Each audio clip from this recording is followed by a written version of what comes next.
Hello बच्चों। आज हम फिगर्स ऑफ स्पीच के बारे में पढ़ेंगे जो ज़्यादातर एग्ज़ाम्स में पूछी जाती हैं आपके बोर्ड के एग्ज़ाम्स में। और तो फिर देखते हैं, सबसे पहले फिगर्स ऑफ स्पीच का मतलब जान लेते हैं। यहाँ पर मैंने सारी जो मेन मेन एग्ज़ाम्स में पूछी जाती हैं उनकी डेफिनेशंस, उनके एग्जाम्पल्स के द्वारा आप लोगों को समझाने की कोशिश की है। तो सबसे पहले मतलब जान लेते हैं। फिगर्स ऑफ स्पीच का मतलब हिंदी में अलंकार होता है। जैसे आप लोगों ने हिंदी में अलंकार पढ़े होंगे, और जिसका काम भाषा की सुंदरता को बढ़ाना होता है। Same is in English. Figures of speech जो है, जो हमारी जो लिटरेरी वर्क है, जो साहित्यिक काम होता है, उसमें भाषा की सुंदरता को बढ़ाते हैं। ठीक है, बजाय सिंपल लिखने के हम उसको एक स्टाइल में, एक अलंकारिक ढंग से लिखते हैं, और इससे भाषा जो है इनरिच लगती है, रिच लगती है। ठीक है, see I have written an definition also. I have written a definition, so I am going to read. Figures of speech makes language colorful and interesting. जो figures of speech होती हैं वो हमारी भाषा को बहुत रंगमय और बहुत रुचिकर बनाती हैं। They are different from the ordinary form of expression and produce a greater effect. जो हम अपने आप को एक्सप्रेस करने के लिए जो ऑर्डनरी भाषा यूज़ करते हैं वो उससे थोड़ा अलग होती है, and produce a greater effect. और ये जो है एक एक अच्छा सा इसमें इफ़ेक्ट देती है, प्रभाव देती है भाषा को। सी, हमने पहले सबसे पहले सिमिली लिखा है। सिमिली फिगर्स ऑफ स्पीच होती है। इसको हम हिंदी में उपमा अलंकार भी कहते हैं। A simile is a comparison of two different things using the words like, as and so. ठीक है, और इसके अलावा एक टी एच एन देन भी होता है, वो बहुत कम मिलेगा लेकिन होता है। कि सिमिली जो है हम लोग तब यूज़ करते हैं जब हमें दो चीज़ों का कंपैरिजन दिखाना हो। ठीक है, दो चीज़ों में कि जब हम तुलना दिखाते हैं आपस में, और हम उस तुलना को दिखाने के लिए लाइक, एज, सो, ये सब वर्ड्स का यूज़ करते हैं। तो फॉर एग्जाम्पल, तो वहाँ पर सिमिली फिगर्स ऑफ स्पीच होती है। एग्जाम्पल देखिए, Ram is as brave as lion. Ram इतना बहादुर है जैसे कि लायन। यानी राम का कंपैरिजन यहाँ शेर से हो रहा है, लायन से हो रहा है। राम की बहादुर बहादुर की वो शेर की तरह बहादुर है, और इस कंपैरिजन को दिखाने के लिए हमने एज वर्ड यूज़ किया है। यहाँ पर दो बार हुआ है, लेकिन एक बार भी होता तो यहाँ पर सिमिली फिगर्स ऑफ स्पीच हो जाती। ठीक है, अगला पॉइंट देखिए, Mohan is like a star of my family. Mohan जो है एक हमारे परिवार में एक तारे की तरह है। ठीक है, तो यहाँ पर मोहन का कंपैरिजन एक स्टार से हो रहा है, और इस कंपैरिजन को दिखाने के लिए हमने लाइक वर्ड यूज़ किया है। तो यहाँ पर सिमिली फिगर्स ऑफ स्पीच है। अगला देखिए, as proud as a peacock. कि वो इतना उसको गर्व है जैसे कि एक पिकॉक को, एक मोर को। ठीक है, तो यहाँ पर एज कंपैरिजन के लिए दिखाया जा रहा है, तो यहाँ पर सिमिली है। अगले देखिए, Mona is as beautiful as moon. Mona इतनी सुंदर है जैसे कि चंद्रमा। उसकी सुंदरता को चंद्रमा के संग कंपेयर किया जा रहा है मोना को, तो यहाँ पर एज यूज़ किया, इसलिए ये सिमिली है। तो इस टाइप के जब सेंटेंसेस आपको मिले कि जिसमें दो चीज़ों का कंपैरिजन हो रहा हो, और उस कंपैरिजन को दिखाने के लिए हम रिपीटिंग कि एज, लाइक, सो या देन वर्ड का इस्तेमाल किया गया हो, तो वहाँ पर फिगर्स ऑफ स्पीच सिमिली होती है। Next, metaphor. मेटाफर को हिंदी में रूपक अलंकार कहते हैं। इसकी डेफिनेशन देखिए, a metaphor is a comparison of two different things without using the word like, as and so. इसमें भी दो चीज़ों में कंपैरिजन होता है, लेकिन उस कंपैरिजन को दिखाने के लिए ना एज वर्ड यूज़ होता है, ना लाइक होता है, और ना ही सो। ठीक है, कंपैरिजन होगा दो अलग अलग चीज़ों में, और दो चीज़ों का कंपैरिजन दिखाया जाएगा, तुलना दिखाई जाएगी, लेकिन ना वर्ड एज यूज़ होगा, ना लाइक होगा, ना सो दिखाई होगा उसमें। देखिए example, Ram is a lion. Ram जो है शेर की तरह है। Ram is a lion, sorry, Ram शेर है। ठीक है, तो यहाँ पर राम को शेर कहा जा रहा है, और इसके लिए कोई भी एज अ लायन नहीं हो रहा है, लाइक लायन नहीं है, कुछ भी ऐसा नहीं है। तो यहाँ पर मेटाफर फिगर्स ऑफ स्पीच है। अगला देखिए, Mohan is a star of my family. हमने सिमिली में जो एग्जाम्पल दिए थे मैंने वही लिखे हैं, लेकिन इसमें अंतर देखिएगा आप। ठीक है, Mohan is a star of my family. अब यहाँ पर पहले हमने जब सिमिली में पढ़ा था तो हमने पढ़ा था Mohan is like a star of my family, लेकिन यहाँ पर हम लिख रहे हैं Mohan is a star of my family. Mohan हमारी फैमिली का तारा है। तो यहाँ पर मोहन का कंपैरिजन एक तारे से हो रहा है, लेकिन लाइक, एज या सो नहीं है, तो यहाँ पर मेटाफर है। अगला देखिए, साइलेंस इज गोल्डन। जो साइलेंस है, शांति, वो बिल्कुल सुनहरी है ना। तो यहाँ साइलेंस को गोल्ड से कंपैरिजन किया जा रहा है, कंपेयर किया जा रहा है, तो इसलिए यहाँ पर मेटाफर है। अगला देखिए फिगर, एक दो और एग्जाम्पल देखिए। Camel is the ship of the desert, ये बहुत पूछा जाता है वो एग्जाम में। Camel is the ship of the desert, कि ऊँट जो है वो रेगिस्तान का जहाज है ना। अगर हम ये कहें camel is like the ship of the desert तो सिमिली हो जाएगा, क्योंकि हमने वर्ड लाइक यूज़ कर लिया। यहाँ पर कैमल को शिप से कंपेयर किया जा रहा है, लेकिन लाइक सो एज नहीं, हम बार बार रिपीट करें, इसलिए यहाँ पर मेटाफर फिगर्स ऑफ स्पीच है। यहाँ पर मेटाफर फिगर्स ऑफ स्पीच। अगला देखिए, लाइफ इज़ अ ड्रीम, जीवन जो है एक स्वप्न है। लाइफ को एक ड्रीम बताया जा रहा है, तो यहाँ पर मेटाफर है। ठीक है, कोई कंपैरिजन के लिए like as so word use नहीं है। The news was a dagger to his heart, जो समाचार था वो उसकी हार्ट के लिए छुरी था, है ना। अगर हम ये कहते हैं कि न्यूज़ जो है बिल्कुल उसके सीने में छुरी की तरह लग गई, है ना, डैगर का काम किया, लाइक डैगर, तो वो सिंपली हो जाता है। लेकिन हम यहाँ कह रहे हैं the news was a dagger to his heart, जो न्यूज़ थी उसके सीने के लिए, छाती के लिए एक छुरी थी, तो यहाँ पर मेटाफर फिगर्स ऑफ स्पीच है। अगला देखिए, एलिटरेशन। एलिटरेशन ज़्यादातर जब बच्चे जो खेलते हैं टंग ट्विस्टर है वो उसमें भी यूज़ किया जाता है। So see the definition, repetition of initial consonant sounds in the same line.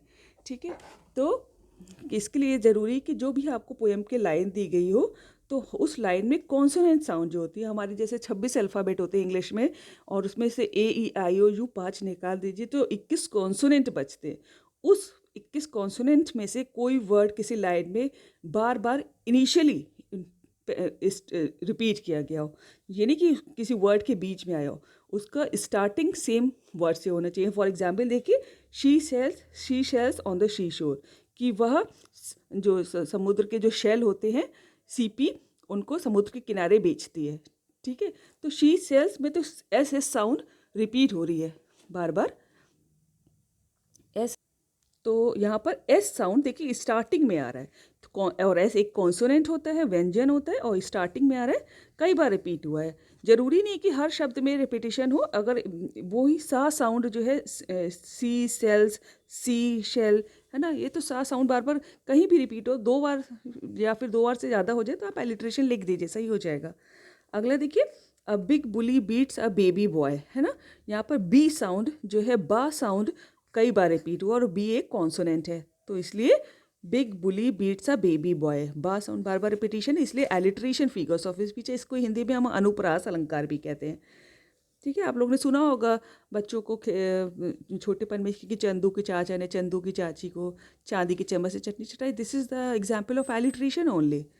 Next, but a better, butter makes a better better, है ना। तो यहाँ पर फिर ब साउंड, कि बट में बेटर, बटर, बैटर, बेटर, सब में बा साउंड रिपीट हुई है, तो यहाँ पर एलिट्रेशन फिगर्स ऑफ स्पीच है। फोर्थ वाले देखिए, पीटर पापा picked a pack of pickle papers, तो यहाँ पर पी ए कॉन्सोनेंट है और बार बार रिपीट हुआ है इस लाइन में, तो यहाँ पर एलिट्रेशन फिगर्स ऑफ स्पीच है। Now see the next figures of speech, personification.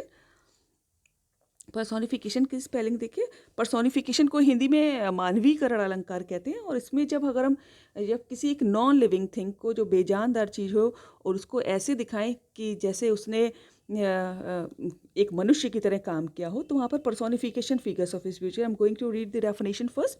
Personification is a figures of speech where non living thing objects are described to seem like people, है ना। यहाँ पर वही लिखा है जो अभी हमने आपको बताया, कि कोई नॉन लिविंग थिंग हो कि जिसमें जान ना हो, और उसको हम ऐसे दिखाएं कि जैसे उसने एक मनुष्य जैसे एक्ट करता है, काम करता है, उसकी तरह काम करा हो।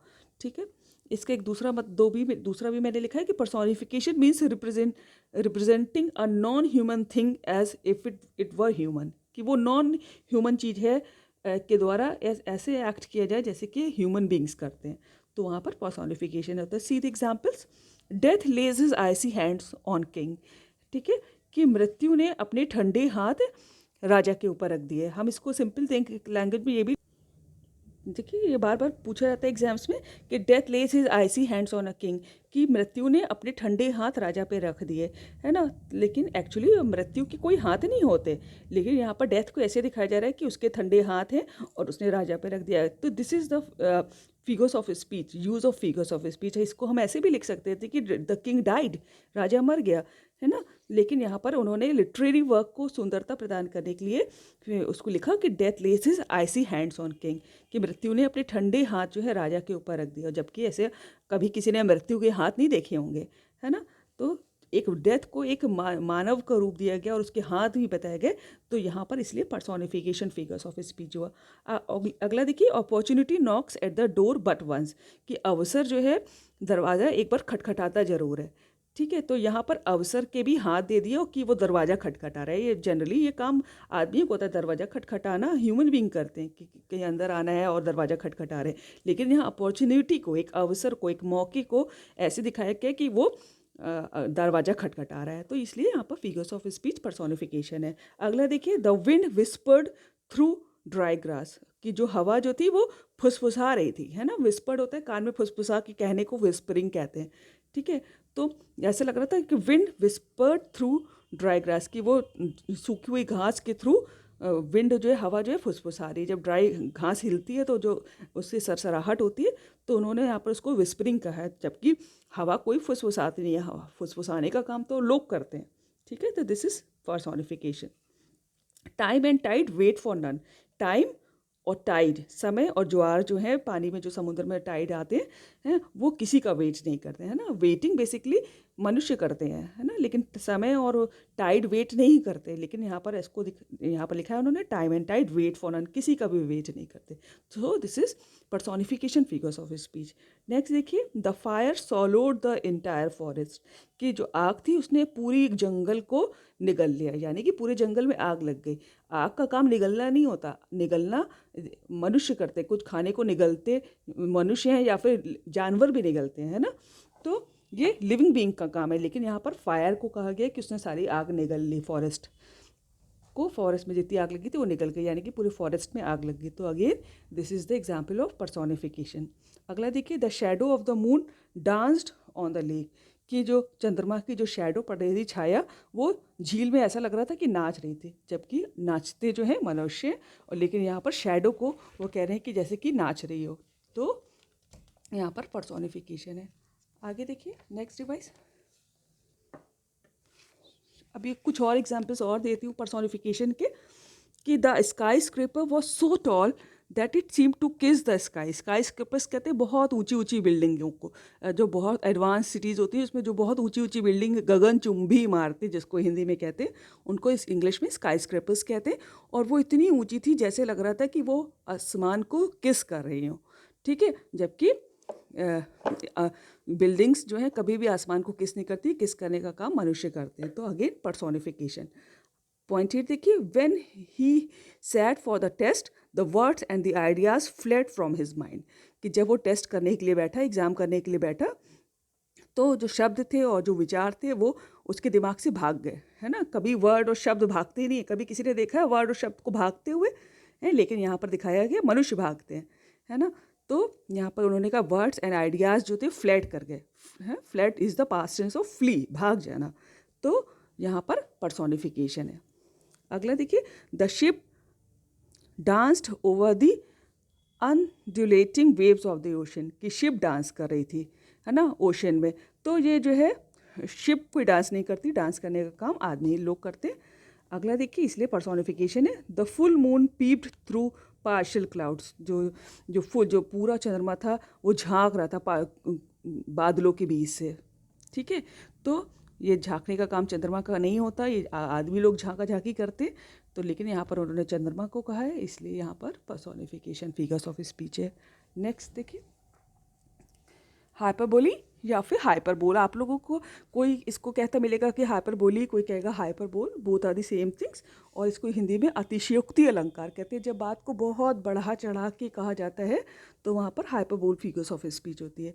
सो see the definition, hyperbole is an exaggerated statement और claim not meant to be taken literally, कि ये बहुत बढ़ा चढ़ा के किया गया एक ऐसा स्टेटमेंट होता है या एक क्लेम होता है जिसको कि एज ए लिटरेचर में यूज़ किया जाता है, ठीक है। जैसे देखिए, point 1, if the river were dry I am able to fill it with my tears, कि अगर नदी सूख जाए तो मैं उसको अपने आंसुओं से भर सकता हूँ।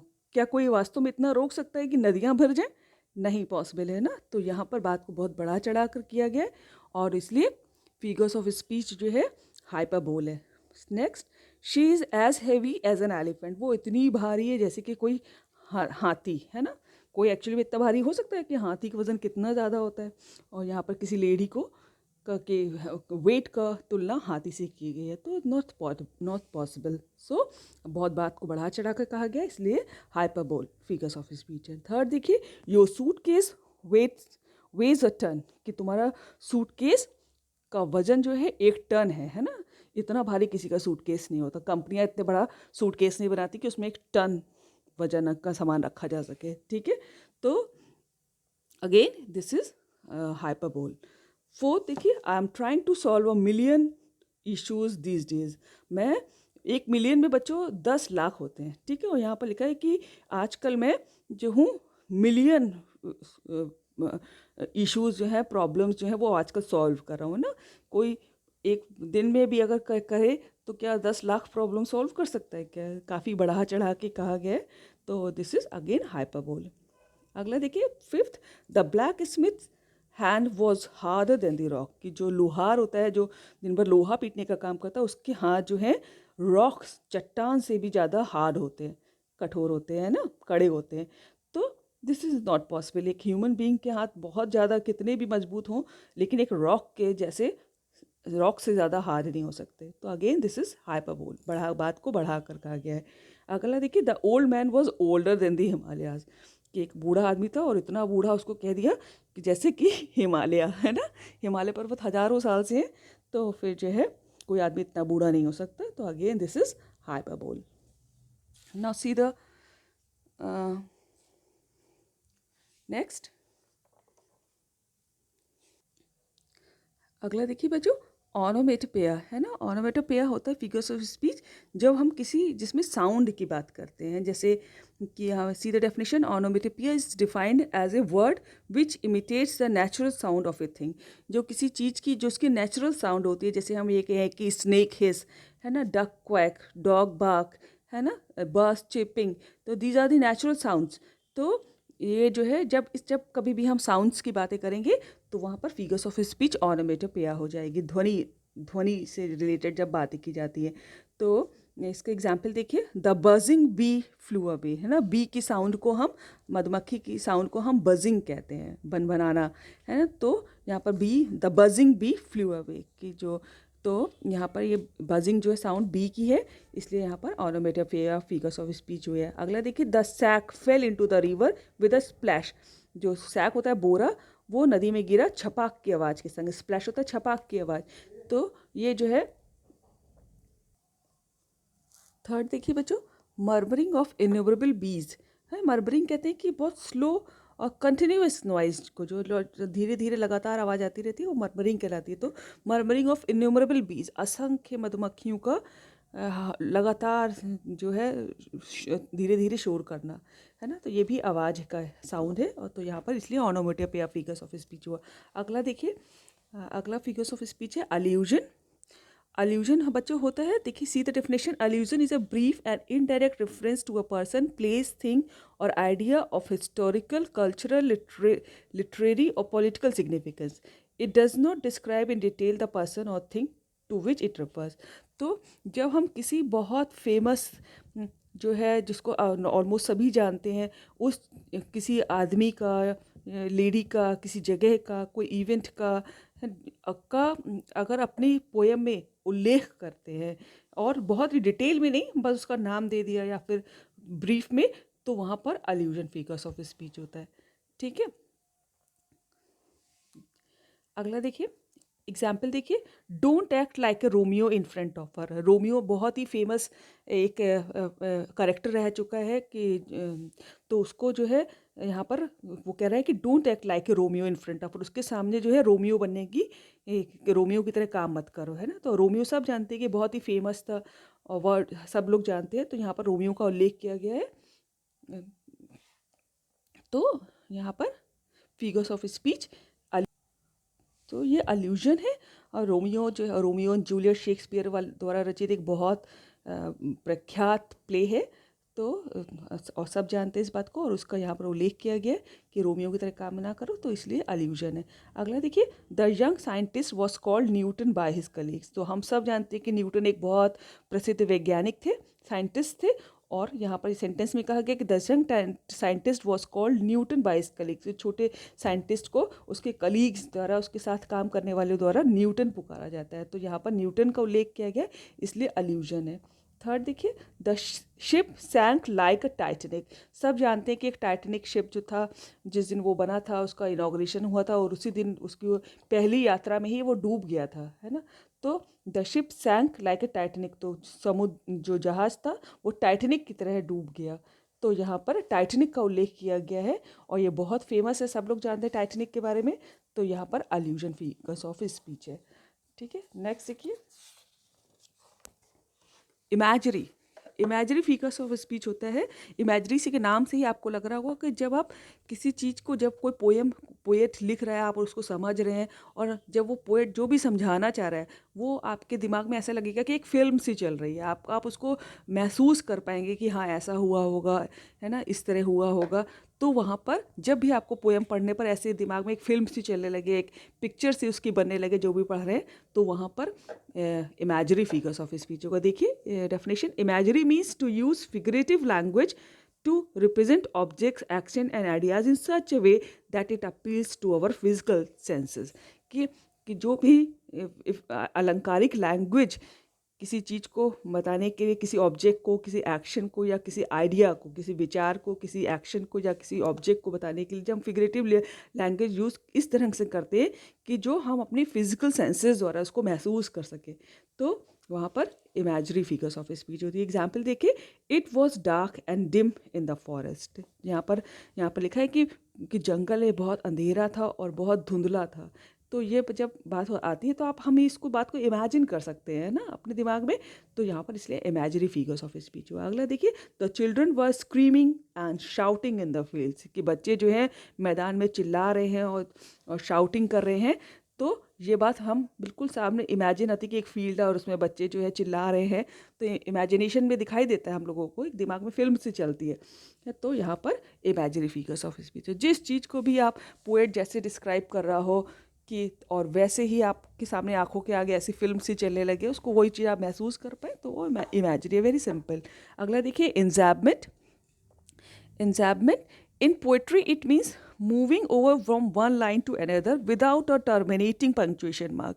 कि जब हम कोई पोएट्री में, जब पोएट लिखता है और जब पोएम की जो पर्टिकुलर लाइन के एंड में कोई भी पंक्चुएशन मार्क हो ना कॉमा, ना सेमीकोलन, ना डैश, ना हाइफन, नथिंग, तो और लाइन जो है दूसरी या तीसरी या चौथी में मूव करती जाए, तो वहाँ पर इंजैबमेंट पोएटिक डिवाइस होती है। जैसे देखिए एग्जाम्पल, या when rain drops are expose to sunlight, even sunlight के बाद कॉमा है ना, इसके पहले कॉमा नहीं है, तो यहाँ पर इवन कलरलेस बिकम वाइब्रेंट, है ना, वाइब्रेंट के बाद फुल स्टॉप है। तो देखिए आर के बाद फर्स्ट लाइन में कोई भी पंक्चुएशन मार्क नहीं है और लाइन जो है सेकंड में मूव कर गई है, तो यहाँ पर फर्स्ट लाइन में इंजैबमेंट हुआ। अगला देखिए इसका example, breeze, blue sky so clear, so bright and relaxing that escapes daily toil, है ना। अब सिर्फ टॉयल के बाद फुल स्टॉप लगा और पहली और दूसरी लाइन में कोई भी पंक्चुएशन मार्क क्लियर के बाद नहीं है, रिलैक्सिंग के बाद नहीं है, और लाइन फर्स्ट से सेकंड में और सेकंड से थर्ड में मूव करके टॉयल पे ख़त्म हुई है, तो इसलिए यहाँ पर इंजैबमेंट कहा जाएगा। ठीक है, अगला डिवाइस देखिए, अगले फिगर्स ऑफ स्पीच देखिए, ऑक्सीमोरॉन। ऑक्सीमोरॉन, इसको हिंदी में विरोधाभास भी कहते हैं, है ना। Oxymoron is a figures of speech in which two opposite ideas are joined to create an effect. कि ऑक्सीमोरन जो है वो फिगर्स ऑफ स्पीच हो जिसमें दो ऑपोजिट चीज़ें जो हैं एक साथ लिखी होंगी किसी इफेक्ट को देने के लिए, कोई प्रभाव देने के लिए, दो ऑपोजिट बातें जब एक साथ हो बिना गैप के, तो वहाँ पर ऑक्सीमोरॉन फिगर्स ऑफ स्पीच होता है। देखिए एग्जाम्पल, जब भी ऑक्सीमोरॉन फिगर्स ऑफ स्पीच होगा तो जिस सेंटेंस में, तो वहाँ इस टाइप के दो ऑपोजिट बातें एक साथ मिलेंगी, जैसे फुलिश विजडम, फुलिश मूर्ख, विजडम जो है ज्ञान। अगर देखिए लिक्विड, गैस, है ना, द्रव और गैस बिल्कुल ऑपोजिट चीज़ें, ओपन और सीक्रेट, कुछ सब कुछ खुला और सीक्रेट, है ना, सब सीक्रेट है। तो यहाँ पर दो ऑपोजिट बात, सब ऑपोजिट बात एक साथ दी हुई और जब इस टाइप के सेंटेंस में हो, आपको मिले सेंटेंस में मिले दो ऑपोजिट चीज़ें एक साथ, तो वहाँ पर ऑक्सीमोरॉन फिगर्स ऑफ स्पीच होता है। राइम देखिए, ये आपके एग्जामिनेशन में बहुत पूछी जाती है, खास करके छोटे बच्चों के हर बार एग्जाम में आती है। देखिए, एक लिटरली डिवाइस है, rhyme are words whose endings match and give musical touch, कि जिसकी जो एंडिंग्स होंगी, जब लाइन की एंड होगी वो अगली लाइन की एंडिंग या हो सकता है उस स्टैंजा के किसी और लाइन की एंडिंग लाइन के एंड से मैच करी होगी, जिससे उस पर्टिकुलर स्टैंजा को एक म्यूजिकल टच मिलेगा, ताकि जाने कि आप उसको गा गा के कह सकते हैं। जैसे देखिए, red sky in the morning sailors take warning, red sky at night sailors delight, है ना। देखिए म्यूजिकल टच है, देखिए मॉर्निंग और वार्निंग राइम कर रहे हैं ना, सेम सी साउंड आ रही है एंड में मॉर्निंग, तो इसलिए यहाँ पर राइमिंग स्कीम है ना। यहाँ पर दोनों को सेम, जब सेम वर्ड से साउंड होते हैं तो उसको हम सेम अल्फ़ाबेट देते हैं, यानी कि हम इसको मॉर्निंग और वार्निंग को ए दे सकते हैं यहाँ पर, है ना। मॉर्निंग वार्निंग सेम साउंड कर रहा है। ऐसे देखिए अगले, red sky at night sailors delight, night last word देखा जाता है राइमिंग में हमेशा, नाइट और इसका डिलाइट, है ना, सेम साउंड कर रहा है तो हमने यहाँ पर बी दे दिया। This is called rhyming scheme, जिससे एक म्यूजिकल टच मिलता है। और एक लास्ट और देख लीजिए, फ्री वर्स। फ्री वर्स होता है बच्चों जब पोएट ने इस ढंग से लिखी हो कि उसमें कोई म्यूजिकल टच ना हो। जैसे अब हमने राइमिंग स्कीम पढ़ी कि उसमें लास्ट वर्ड अगली किसी अगली या फिर उस स्टैंजा की किसी और लाइन से राइम कर रहा होता है, ठीक है। लेकिन जब कोई इस टाइप की राइमिंग स्कीम ना हो, कोई म्यूजिकल टच ना हो और सिर्फ पोएम का एक अर्थ हो और कोई भी म्यूजिकल टच ना हो, तो वहाँ पर उसको कहा जाता है कि ये फ्री वर्स में लिखी हुई है। See the definition, free verse is a literary device that can be defined as poetry that is free from limitations of regular rhythm. ठीक है, हमने लिखा है ना, that is free from limitations of regular rhythm, जो regular rhythm होता है, जो म्यूजिकल टच होता है, उस इन लिमिटेशन से फ्री होती है, यानी कि इस टाइप की बंदिशें इस पर नहीं होती हैं। And does not have musical touch, है ना, और इसमें म्यूजिकल टच नहीं होता, yet still provide artistic expression, उसके बाद भी म्यूजिकल टच नहीं होता, कोई रिदम नहीं होता, लेकिन तब भी उसमें एक आर्टिस्टिक एक्सप्रेशन होता है। पोएट जो कहना चाहता है बहुत खूबसूरती के बाद उसके बाद भी कहता है, तो this is called free verse. Example देखिए, the fog comes on little cat feet it sits looking, कोई लाइन किसी से राइम नहीं कर रही है, लेकिन उसके बाद भी पोएट ने ये पोएम लिखी हुई है और बहुत ही इम्प्रेसिव पोएम है ये, क्लास 10th की। तो this is called free verse. So this is all about the poetic devices, जो कि ज़्यादातर पूछी जाती है, अदरवाइज तो मोर देन 200 डिवाइसेस होती है। So work hard on this devices, all the best, thank you. और नौटियाल मैम इंग्लिश पे सारे जहाँ लेसन्स लोड किए हैं वहीं पर मैं इसको लोड कर रही हूँ। Thank you so much.